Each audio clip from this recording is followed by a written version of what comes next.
SBY, gaya politik Capres Anies Baswedan sangat buruk. Ketua Majelis Tinggi DPP Partai Demokrat Susilo Bambang Yudhoyono atau SBY menilai gaya politik bakal calon presiden atau baca pres Anies Baswedan sangat buruk. Menurut saya, tindakan Anies melebihi batas kepatutan, moral dan etika dalam berpolitik. Ya kasar dan sangat buruk.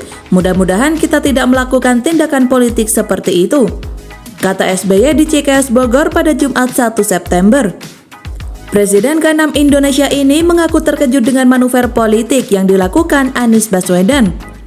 Ia tak pernah merasakan pengalaman seperti yang dilakukan Anies sepanjang dirinya terjun ke dunia politik.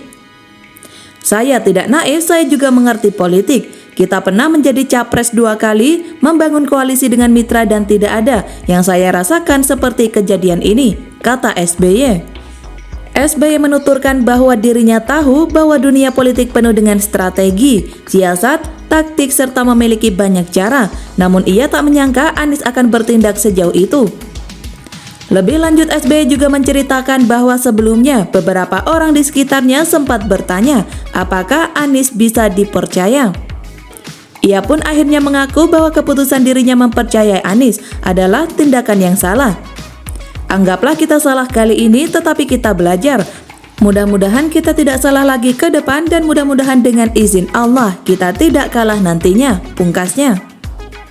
Ketua Majelis Tinggi Partai Demokrat Susilo Bambang Yudhoyono atau SBY mengaku tak menyangka dengan pengkhianatan Anies Baswedan terhadap Koalisi Perubahan dan Persatuan atau KPP. Anies disebut menggandeng Ketua Umum PKB Muhaimin Iskandar sebagai bakal calon wakil presiden.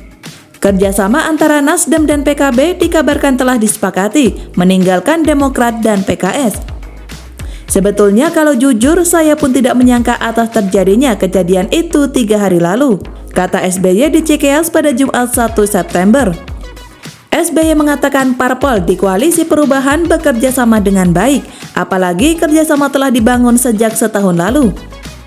Setahun lamanya kurang lebih koalisi bersama-sama berikhtiar untuk bisa jadi kenyataan dan bisa usung capres-cawapres yang akan kita harapkan, ucapnya. Namun, SBY mengaku mengerti dalam politik adalah hal yang biasa jika seseorang bersiasat dan berstrategi untuk mencapai kepentingan sendiri. Namun menurut dia, strategi dan siasat yang dilakukan oleh Anies telah melewati batas etika dan moral politik. Saya capres 2 kali, saya pernah bangun koalisi dengan mitra, dan tidak ada yang saya rasakan seperti yang terjadi pada 3 hari lalu. Saya mengerti politik penuh strategi, siasat, dan juga caranya banyak, kata SBY. Tapi saya tidak menyangka kalau tindakan itu sejauh ini, menurut saya melebihi batas kepatutan moral dan etika dalam politik. Kasar, imbuhnya.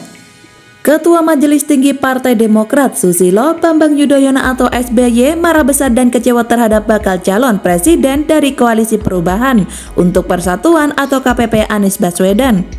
SBY merasa dikhianati Anies setelah memilih Ketum PKB Muhaimin Iskandar sebagai cawapres di Pilpres 2023. Meskipun kita dibeginikan oleh Capres Anies dan mitra koalisi kita, tetapi sesungguhnya kita harus bersyukur.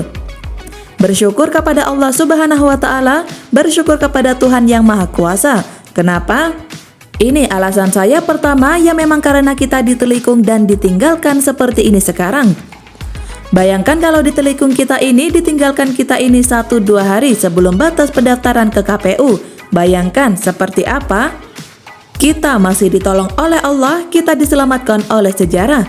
Ini syukur yang pertama, ungkap SBY di CKS Jawa Barat pada Jumat 1 September 2023. Syukur yang kedua menurut SBY adalah setelah dia renungkan baik-baik, Partai Demokrat diselamatkan oleh Tuhan. Maksudnya adalah Partai Demokrat tidak diizinkan oleh Allah untuk mendukung seseorang dan bermitra dengan orang yang lain yang tidak jujur dan juga amanah. Yang kalau kita teladani akhlak pemimpin-pemimpin besar bagi beragama Islam adalah akhlak Rasulullah. Yang kita rasakan mereka tidak sidik, tidak jujur, tidak amanah, berarti tidak bisa dipercaya. Dan mengingkari hal-hal yang telah disepakati, tidak pegang komitmen dan janjinya. Sekarang saja tidak sidik, amanah, tidak pegang komitmen, yang bagaimana nanti kalau menjadi pemimpin dengan kekuasaan besar akan diapakan, tutur SBY. Saya kira kalau renungan ini diambil hikmahnya, kita dibebaskan dari dosa yang mungkin akan kita pikul kalau kita masih bersama-sama mereka dan mengusung seseorang untuk menjadi pemimpin bangsa Indonesia, imbuhnya. Terakhir, kata SBY, Partai Demokrat tidak diizinkan untuk berkoalisi dengan seseorang yang sejak awal sudah melanggar dan mengingkari kesepakatan.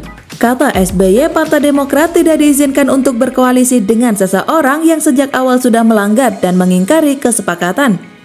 Bayangkan kalau ke depan kita punya mitra koalisi yang tidak tunduk dan patuh kesepakatan yang kita buat bersama, apalagi kalau mendikte atau mengatur yang lain termasuk capres.